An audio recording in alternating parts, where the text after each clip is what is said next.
Illinois is the latest state to raise the legal age to buy tobacco and vaping products. Yesterday, the Illinois governor signed a bill increasing the limit from 18 to 21.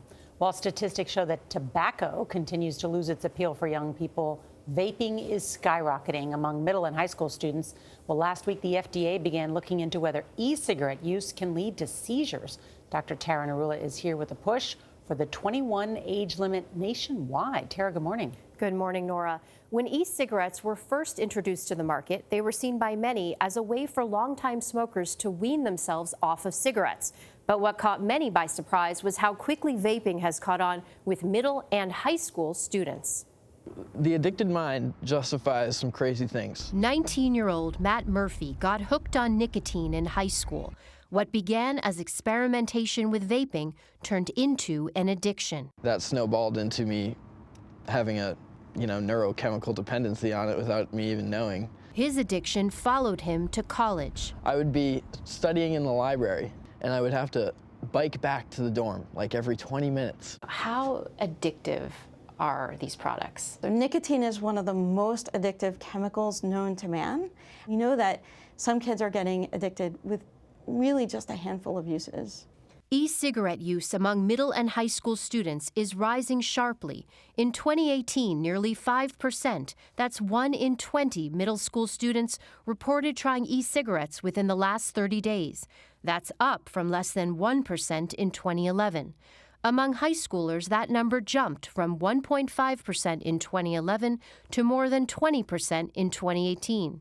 And that kind of jump has doctors and health officials concerned. Nicotine can interfere with memory and can interfere with learning, and particularly in younger individuals.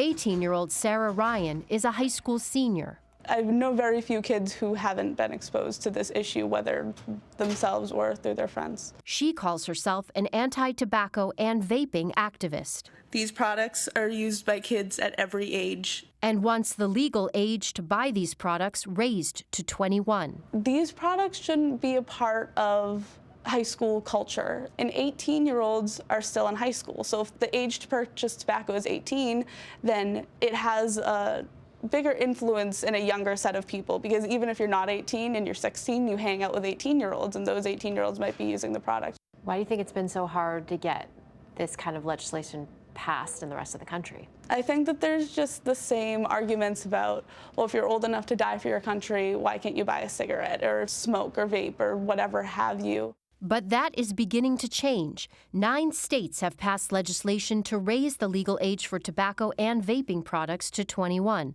Hundreds more cities, counties, and towns have as well. And on Thursday, Congressman Robert Aderholt of Alabama introduced a bill that would make 21 the legal age nationwide. The younger you are when you start using a substance, the more vulnerable you are to becoming addicted.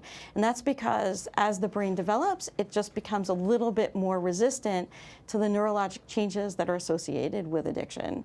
Matt Murphy kicked his habit 9 months ago and has become an anti-nicotine advocate himself. His biggest message to teens thinking of vaping?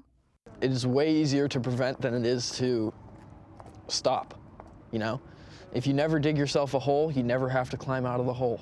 Just don't start digging. Juul, which makes up about 75% of the e-cigarette market, it tells CBS News it strongly supports raising the buying age for tobacco and vaping products to 21. Juul says one of the biggest problems is sharing by legal age peers. The company says it will continue to work with lawmakers to reduce youth use rates. I like that guy featured in your piece. If I was his mom, I'd go, that's my son. Yeah. Just don't dig a hole. Wow, and a sharp, smart guy. Yeah. What do parents do? What should they do? Well, they need to know what these devices look like, because they can be concealed very easily. They can look like flash drives, and they don't have a lot of odor or smoke that they produce. And the pediatrician really said, look, let's be clear and direct with our messaging to our kids as parents. Say, I don't want you using these products. They are unhealthy. Don't skirt around it. Parents often make a mistake and say, be safe, use good judgment. She said, kids are listening, even when we think they're not. So I wonder how many kids that works with, because there are many kids, when their parents tell them things, they go and do the exact opposite. No, it's I was tough. one of those kids. And it's hard. Sarah said she knew a 6th grader said it was easier to find a Juul in school than a pencil. I mean, that's a pretty profound And they make statement, those so. flavors very attractive too to young kids. But Exactly. I think you said it best though. Even when they think you're not listening, even when you think they're not listening, they really are. All you can do as a parent is plant a little seed and hope that they'll pay attention one day. That's right. Thank you, Tara.